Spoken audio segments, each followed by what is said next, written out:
Assalamualaikum warahmatullahi wabarakatuh.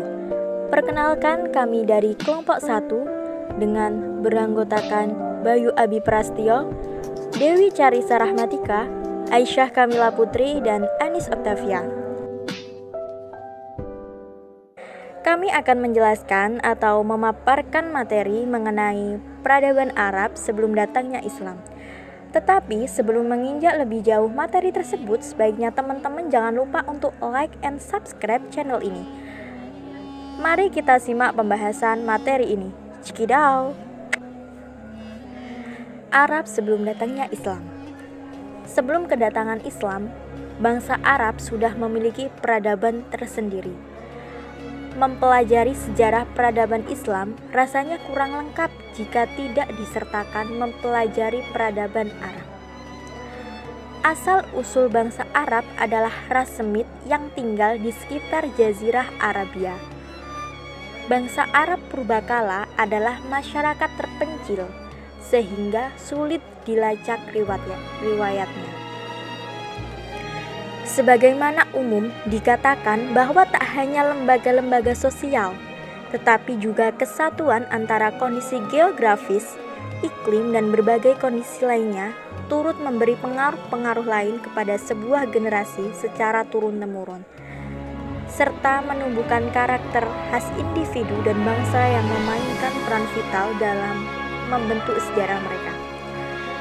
Sebelum Islam datang, di Jazirah Arab telah terlebih dahulu berkembang agama-agama lain yang mendahului Islam, yakni agama Nasrani yang berkembang di bagian utara Jazirah Arab dan agama Yahudi yang berkembang di Madinah.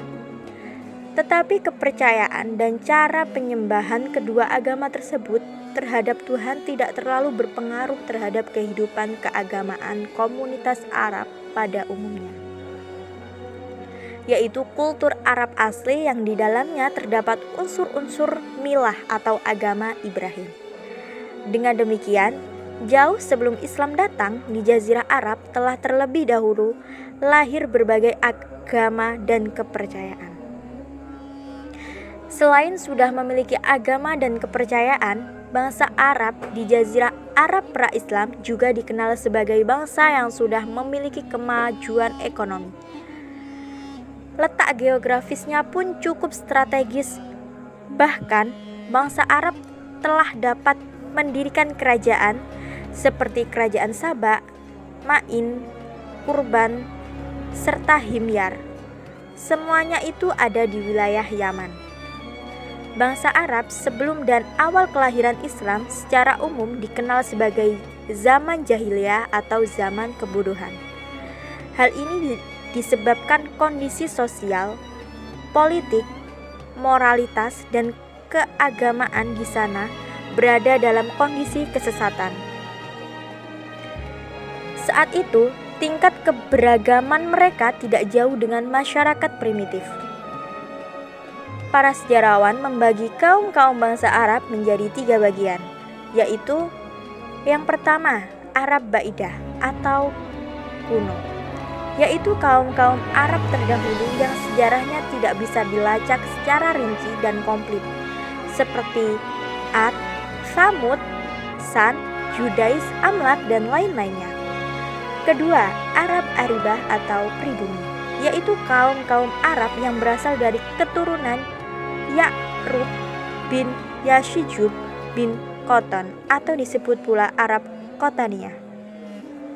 Dan yang ketiga adalah Arab Musta'ribah atau pendatang, yaitu kaum-kaum Arab yang berasal dari keturunan Ismail yang disebut pula Arab Adnaniyah. Nah, persoalan yang coba diulas kali ini sebagai titik awal menuju pembahasan agama Islam adalah seputar kondisi sejarah Jazirah Arab pra-Islam beserta kehidupan bangsanya, yakni bangsa Arab. Dengan mengetahui kondisi dan seluk-beluk Jazirah Arab serta kehidupan bangsa Arab pra-Islam, mari kita mulai dengan memahami kondisi Jazirah Arab pra-Islam, mulai dari letak geografis, kondisi politik, sosial, ekonomi, dan agama, hingga wilayah-wilayah penting di Jazirah Arab sebelum Islam datang. Orang-orang Arab menyebut tempat tinggal mereka sebagai Jazirah Al-Arab, layaknya sebuah pulau. Daratan itu dikelilingi oleh laut di 3 sisinya dan padang pasir di satu sisi lainnya. Lalu, apa makna dari istilah Jazirah Al-Arab itu? Secara bahasa, kata jazirah dalam bahasa Arab berarti pulau. Sedangkan Arab bermakna gurun atau tanah tandus yang tidak ada air dan tumbuhannya. Jadi, Jazirah Arab berarti Pulau Arab. Lantas, di manakah letak Jazirah Arab itu dan bagaimana kondisi geografisnya? Jazirah Arab terletak di sebelah barat daya benua Asia dengan luas sekitar 3.000 km persegi. Letak Jazirah Arab sebelah timur berbatasan dengan Teluk Oman dan Teluk Persia. Kemudian di sebelah selatan berbatasan dengan Laut Hindia. Dan sebelah barat berbatasan dengan Laut Merah. Kemudian serta sebelah utara dibatasi dengan Syam dan sebagian berbatasan dengan Irak. Hampir 5/6 daerahnya terdiri dari padang pasir dan gunung batu. Luas padang pasir ini diklasifikasikan Ahmad Amin sebagai berikut. Pertama, Sahara Langit, yakni yang memanjang 140 mil dari utara ke selatan dan 180 mil dari timur ke barat. Sahara ini disebut juga Sahara Nufot. Di daerah ini jarang sekali ditemukan lembah dan air mata. Angin disertai debu telah menjadi ciri khas suasana di tempat ini. Hal itulah yang menyebabkan daerah ini sulit dilalui. Kemudian yang kedua adalah Sahara Selatan, yakni yang membentang dan menyambung Sahara Langit ke arah timur sampai selatan Persia. Hampir seluruhnya merupakan daratan keras, tandus, dan pasir bergelombang. Daerah ini juga disebut dengan daerah sepi atau Al-Rub Al-Khali. Dan yang ketiga adalah Sahara Harat, yaitu suatu daerah yang terdiri dari tanah liat berbatu hitam. Gugusan batu-batu hitam itu menyebar di seluruh Sahara ini. Dan di antara daerah penting di Jazirah Arab adalah Hijaz. Wilayahnya membentang dari Ailah atau Teluk Aqabah sampai Yaman. Sebuah daerah yang sangat tandus dan dikelilingi oleh beberapa lembah. Sebagian besar penduduk Hijaz adalah orang-orang Badui. Daerah ini memiliki posisi strategis karena menjadi rute perdagangan antara Syam dan Yaman.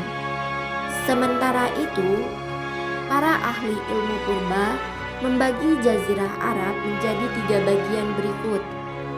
Yang pertama, Arab Petrik, atau daerah-daerah yang terletak di sebelah barat daya lembah Syam. Yang kedua, Arab Deserta, atau daerah Syam itu sendiri. Yang ketiga, Arab Felix, atau negara Yaman yang terkenal dengan sebutan Bumi Hijau. Mengenai luas dan jumlah penduduk Jazirah Arab pra-Islam, menurut sumber sejarah yang ditemukan, luas Jazirah Arab sekitar 1.100.000 mil persegi, 126.000 farsyah persegi, atau sekitar 3.156.558 km persegi. Cukup luas, bukan? Sayangnya, meskipun wilayahnya cukup luas, tanah yang sekian luasnya itu sepertiganya tertutupi oleh lautan pasir. Di antaranya yang paling besar adalah yang terkenal dengan nama Ar-Rabi'ul Khali. Selanjutnya, kondisi politik dan sosial bangsa Arab pra-Islam. Bangsa Arab memiliki organisasi dan identitas sosial berakar pada keanggotaan dalam suatu rentang komunitas yang luas. Kelompok beberapa keluarga membentuk kabilah atau klan. Beberapa kelompok kabilah membentuk suku atau tribe dan dipimpin oleh seorang syekh. Mereka sangat menekankan hubungan kesukuan, sehingga kesetiaan atau solidaritas kelompok menjadi sumber kekuatan bagi suatu kabilah maupun suku. Mereka suka berperang, karena itulah peperangan antar suku sangat sering terjadi. Sikap ini tampaknya telah menjadi tabiat yang mendarah daging di dalam diri orang Arab pada saat itu. Di kalangan bangsa Arab terdapat beberapa kelas masyarakat yang kondisinya berbeda antara yang satu dengan yang lainnya.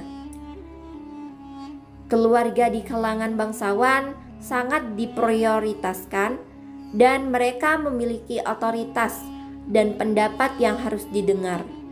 Berbeda dengan keluarga di kalangan bawah. Mereka tidak memiliki hak apapun, mereka hanya menjadi budak. Jika seorang ingin dipuji dan terpandang di mata bangsa Arab karena kemuliaan dan keberaniannya, maka dia harus banyak dibicarakan oleh kaum wanita. Tetapi seorang lelaki tetap dianggap sebagai pemimpin di tengah keluarganya, yang tidak boleh dibantah dan setiap perkataannya. Hubungan laki-laki dan wanita harus melalui persetujuan wali wanita. Begitulah gambaran secara ringkas kelas masyarakat bangsawan. Sedangkan kelas masyarakat lainnya beraneka ragam dan mempunyai kebebasan hubungan antara laki-laki dan wanita. Para wanita dan laki-laki begitu bebas bergaul seperti tidak ada batasan. Wanita juga bisa bercampur atau berhubungan dengan 5 orang laki-laki atau bahkan lebih sekaligus. Hal ini dinamakan dengan hubungan poliandri. Masa itu, perzinahan tidak dianggap aib yang mengotori keturunan. Perzinahan malah mewarnai setiap lapisan masyarakat. Tidak hanya terjadi di lapisan tertentu atau golongan tertentu, kecuali hanya sebagian kecil dari kaum laki-laki dan wanita yang memang masih memiliki keagungan jiwa. Pada zaman ini, mereka sama sekali tidak mempunyai sistem pemerintahan yang ideal, dan banyak dari mereka tidak mengindahkan nilai-nilai moral, sehingga masyarakatnya tidak mempunyai atau memiliki akhlak yang bagus. Pada zaman ini, masyarakat jahiliyah juga identik dengan kondisi sosial yang sangat buruk. Banyak terjadi pertumpahan darah. Kondisi sosial yang sangat buruk juga dapat dilihat dari perilaku masyarakat jahiliyah pada saat itu. Seperti contoh, yang pertama sedang melakukan perjudian atau maisir.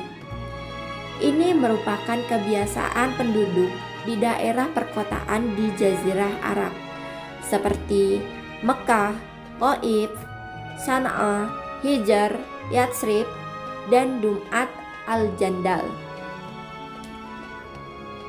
Yang kedua seperti meminum arak dan berfoya-foya.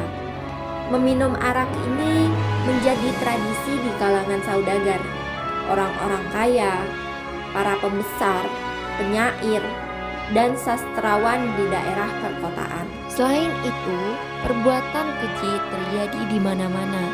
Seperti jika seorang perempuan memiliki anak perempuan, maka akan dikubur hidup-hidup karena malu. Mereka menganggap anak perempuan itu membawa kemiskinan dan kesengsaraan.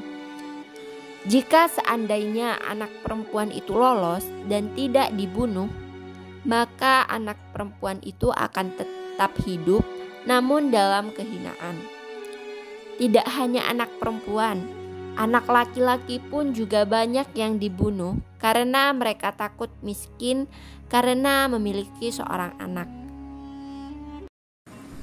Selanjutnya, nikah istibda, yaitu jika istri telah suci dari haidnya, sang suami mencarikan untuknya pria dari kalangan terkemuka berketurunan baik dan berkedudukan tinggi untuk menggauli sang istri. Bertabarut, bersolek. Para wanita terbiasa bersolek dan keluar rumah sambil menambahkan kecantikan, lalu berjalan di tengah kaum pria dengan berlenggok-lenggok agar orang-orang memuji para wanita itu. Prostitusi memang tanda atau bendera merah di pintu rumah seorang wanita, menandakan bahwa wanita itu adalah pelacur.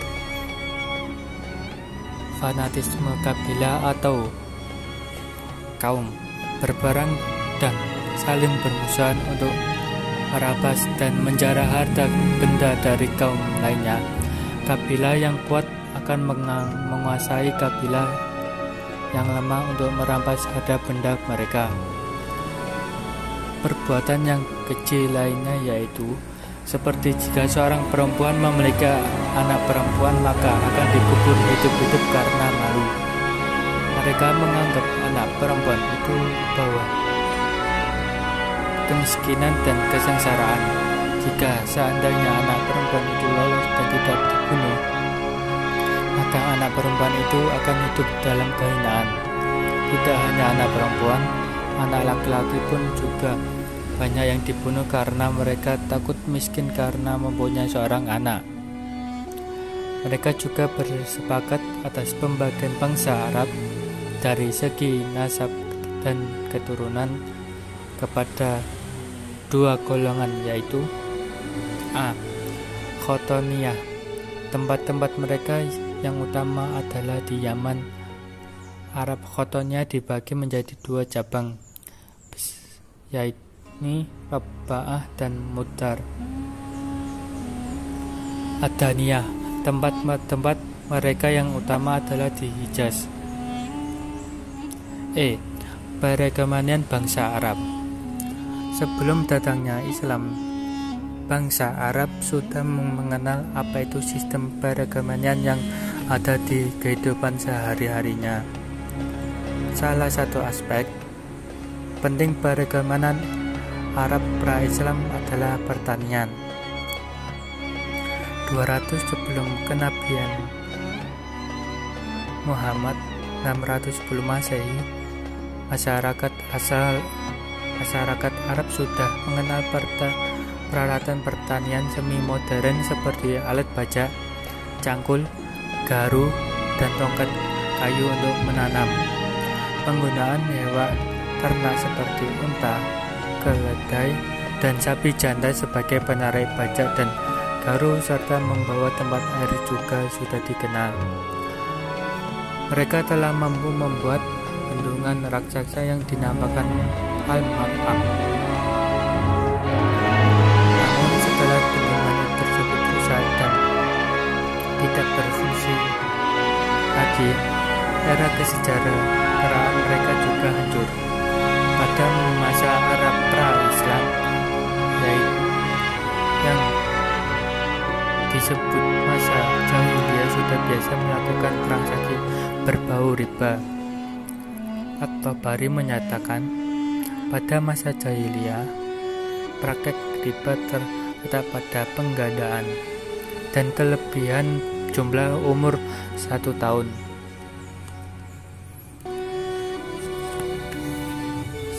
Sehingga perekonomian yang berkembang di Arab pra-Islam yang sangat berarti adalah pertanian dan perdagangan. Di samping itu, perdagangan adalah unsur penting dalam perekonomian masyarakat Arab pra-Islam. Kemajuan perdagangan bangsa Arab pra-Islam dimungkinkan antara lain karena pertanian yang telah maju.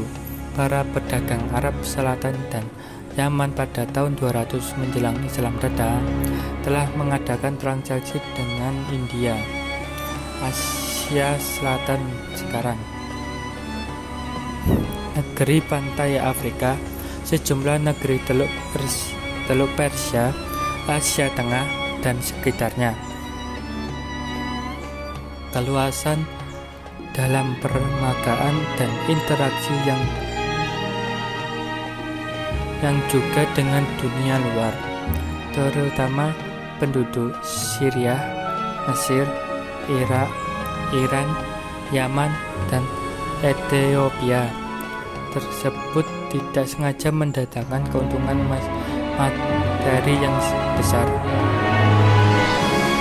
tetapi juga meningkatkan kadar pengetahuan, kecerdasan, dan kearifan suku Quraisy. Dalam hal ini, komoditas ekspor Arab Selatan dan Yaman adalah dupa, kemenyan, kayu, gaharu, minyak, wangi, barang-barang lainnya. Adapun komoditas yang mereka impor dari Afrika Timur antara lain adalah kayu untuk bahan bangunan, bulu burung unta, antakan logam, dan badak.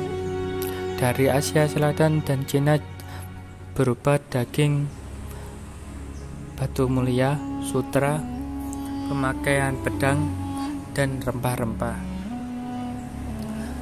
Serta dari negara lain di Teluk Persia, mereka mengimpor intan. Makkah merupakan jalur perselingan ekonomi internasional, yaitu menghubungkan Makkah dan Abyssinia, seterusnya menuju ke Afrika Tengah. Dari Mekah ke Damaskus, terusnya ke daratan Eropa, dari Makkah ke Al-Majin Persia, ke Kabul, Samir, Sinking, Sujian, sampai ke Zaitun dan Koton. Selanjutnya menembus daerah Melayu. Selain itu juga dari Makkah ke Enden melalui laut menuju ke India, Nusantara, hingga Kanton Al-Haddad. Hal ini menyebabkan masyarakat Makkah memiliki peran strategis untuk berpartisipasi dalam dunia perekonomian tersebut. Mereka digolongkan menjadi tiga, yaitu para konglomerat yang menghandal modal, kedua para pedagang yang mengolah modal dan para konglomerat, dan ketiga para perampok dan rakyat biasa memberikan jaminan keamanan para khalifah, para pedagang dan pertanian. Mereka mendapatkan laba keuntungan sebesar 10%. Para pedagang tersebut menjual komoditas itu kepada para konglomerat, pejabat, tentara, dan juga keluarga penguasa karena komoditas mahal, terutama barang-barang impor yang harus dikenai pajak yang sangat tinggi. Alat pembayaran yang mereka gunakan adalah koin yang terbuat dari perak, emas, ataupun logam mulia lain yang ditiru dari mata uang Persia dan juga Romawi. Dari berbagai sumber sejarah, diketahui bahwa mata uang pada masa jahiliyah dan pada masa permulaan Islam terdiri dari dua macam, yaitu dinar dan juga dirham. Mata uang dirham terbuat dari perak, yang terdiri dari 3 jenis, yaitu yang pertama ada bukhlia dengan berat sekitar 4,66 gram, yang kedua ada jarakiyah dengan berat sekitar 3,40 gram, dan yang terakhir yaitu tabariyah dengan berat sekitar 2,83 gram. Sedangkan mata uang dinar terbuat dari emas. Pada masa jahiliyah dan pada masa permulaan Islam, Syam dan Hijaz menggunakan mata uang dinar yang seluruhnya adalah mata uang Romawi. Mata uang ini dibuat di negeri Romawi dengan berukiran gambar raja dan bertuliskan huruf Romawi. 1 dinar pada masa itu setara dengan 10 dirham. Berikut ini merupakan penjelasan singkat tentang beberapa aktivitas ekonomi tersebut. Yang pertama, ada perdagangan. Mayoritas aktivitas perdagangan bangsa Arab adalah di perkotaan, dan mereka memiliki pasar musiman untuk perdagangan berbagai jenis barang kebutuhan. Perdagangan merupakan aktivitas ekonomi utama bagi mereka. Hal itu disebabkan karena Mekah merupakan bumi yang tandus, tiada air dan juga tiada tanaman. Sedangkan penduduknya memiliki kehormatan dalam pandangan bangsa Arab, sehingga mereka tidak memperlakukan kafilah mereka dengan buruk. Di samping letak geografisnya yang menghubungkan antara daerah-daerah penting dalam perekonomian, yaitu Syam yang terdiri dari Yordania, Palestina, dan Libya, Yaman, dan Habasyah yang terdiri dari Ethiopia. Aktivitas perdagangan ini juga dilakukan oleh kalangan bangsawan seperti Hashim, Abu Thalib, Abu Lahab, Abbas, Abu Sufyan bin Harb, Abu Bakar, Zubair bin Awam, bahkan Rasulullah SAW. Allah Subhanahu wa Ta'ala juga mengabadikan perjalanan dagang yang dilakukan orang-orang Quraisy sebagai perjalanan dagang yang sangat terkenal, yaitu perjalanan musim dingin menuju Yaman dan sebaliknya perjalanan dagang musim panas ke Syam.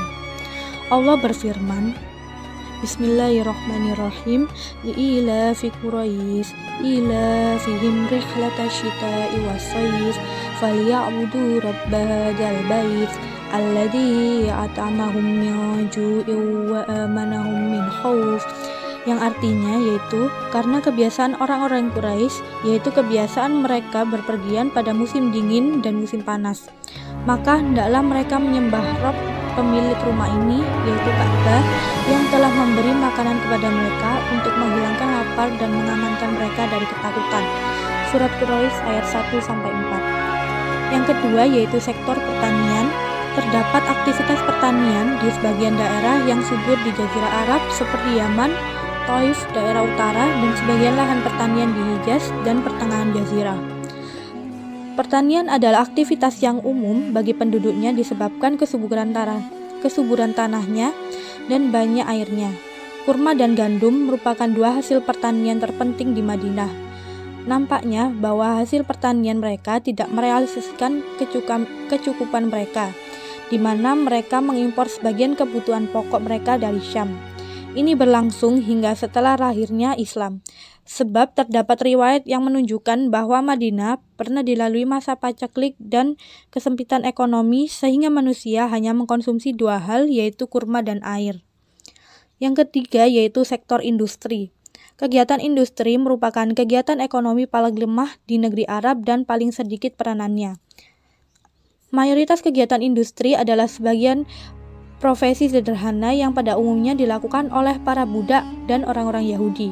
Di antara profesi ini yang sangat menonjol adalah tukang besi, tukang kayu, pertenunan, pembuatan senjata, dan lain-lain.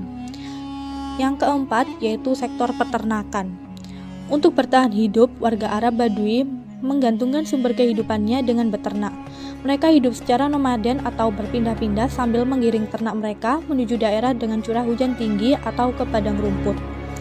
Untuk mengukur taraf kekayaan seorang warga Arab Badui, maka hitunglah jumlah hewan ternak yang mereka miliki. Syekh Safiur Rahman Al-Mubarakfuri dalam kitab Sirah Nabawiyah menjelaskan, perdagangan merupakan sarana yang paling dominan untuk memenuhi kebutuhan hidup. Jalur-jalur perdagangan tidak bisa dikuasai begitu saja kecuali jika sanggup memegang kendali keamanan dan juga perdamaian. Sementara itu, kondisi yang aman seperti itu tidak terwujud di Jazirah Arab kecuali pada bulan-bulan suci. Pada saat itulah dibuka pasar-pasar Arab yang sangat terkenal seperti Uqas, Zil, Majas, Madinah, dan lain-lainnya. Adapun mengenai perindustrian atau kerajinan adalah bangsa yang paling mengenalnya. Mayoritas hasil kerajinan yang ada di Arab seperti jahit-menjahit, menyamak kulit, dan sebagainya berasal dari rakyat Yaman, Hira, dan pinggiran Syam. Sekalipun begitu, di tengah Jazirah Arab terdapat pertanian dan pengembalaan hewan ternak, sedangkan wanita-wanita cukup menangani permintaannya. Artinya, perekonomian di Jazirah Arab berjalan baik meski ketimpangan menyertai di dalamnya. Dijelaskan bahwa kekayaan-kekayaan yang dimiliki bangsa Arab saat itu bahkan bisa mengundang pecahnya peperangan, kemiskinan, kelaparan, dan orang-orang yang telanjang merupakan pemandangan yang biasa di tengah masyarakat Arab. Tidak bisa dipungkiri bahwa kehidupan masyarakat Arab jahiliyah penuh dengan masalah dan sulit untuk diterima oleh akal sehat.